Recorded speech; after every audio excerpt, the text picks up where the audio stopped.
Lee Anderson. Thank you, Madam Deputy Speaker.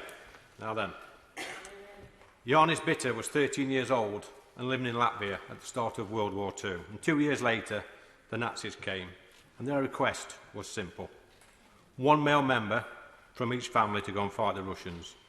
It was either Yarnis, his dad, or his younger brother. So Yarnis went to the Russian front and witnessed the horrors of war in temperatures of -40.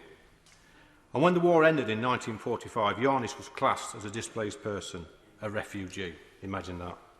He couldn't go back to Latvia because he'd been sent straight to Siberia, and that's where they sent his dad. So Yarnis was given two more choices, either the USA or the UK. So he came to the UK, to a small village in Derbyshire, where he and other refugees were housed in Nissen huts, in army barracks. They didn't complain or whinge or moan about the barracks or set fire to the barracks or make TikTok videos. In fact, they were so grateful to the UK that they all volunteered to work in the fields at local farms, picking potatoes and any other seasonal vegetables for no pay. Yarnis met a girl in the village, he fell in love, and he later married. He worked hard all his life and had 3 sons, one of them being Alan in Ashfield. Yarnis loved his football. He became a British citizen and loved this country. He even went on to meet our Queen. Now, Yarnis is no longer with us, but his story makes me feel incredibly proud of our great country and its willingness to help people from all over the world.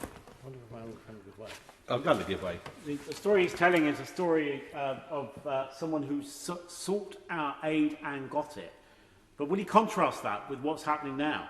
And wouldn't Yarnis take the view that's been articulated in this chamber tonight, that the system now that he held in such high regard is being gamed, is being exploited, is besmirching the good name of our country and people like him? Thank my right honourable friend for his comments, and he's absolutely right, because I spoke to Yarnis's family last week in Ashfield and they made exactly that point, and I will feed that back to them when I get back to Ashfield this weekend. But my point is, like I say, we've always been a welcoming and tolerant country that's reached out to genuine refugees from all over the world. But just like Yarnis's family in Ashfield, most people in the UK do not accept that people travelling here from France in dinghies are genuine asylum seekers. They're not genuine asylum seekers. We know that many of them have been trafficked with a clear instruction on how to claim asylum once they get here, and that's because our asylum system is not fit for purpose, and this bill stops that. Now, the Labour Party and the opposition, they want to bring back free movement. They dislike our points-based immigration system, and now they're going to vote against a bill that protects our borders and helps deport foreign murderers and rapists. They will always vote against the British people. This new bill will ensure that people in genuine need, like Yarnis from all those years ago, will get the help they need, and the greedy lawyers and the human traffickers will be told no more. We owe it to people like Yarnis who are suffering today to ensure we have a fairer system which will offer genuine refugees a safe haven. This bill does that. We have nothing to be ashamed of in this country. We are a kind, tolerant and welcoming country. And that's proven by the amount of people who risk their lives every single day to get here. And if the family of Yarnis can see the current situation is unacceptable, then surely the opposition should see that too. And I want to pay a massive thanks here to the Home Secretary who stuck to her guns. She's listened to the British people. She's delivered. And the MPs opposite, they want to travel into reality.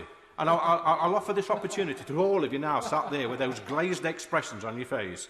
Come up to Ashfield or come down to Ashfield. Come and speak to some real people in my towns, in my villages, and the message you'll get will be completely different from the message you're feeding into this house. So I'm here because of you lot and the attitudes you had in 2019. We're getting tough on crime, we're getting tough on immigration, and we're getting tough on law and order. Thanks.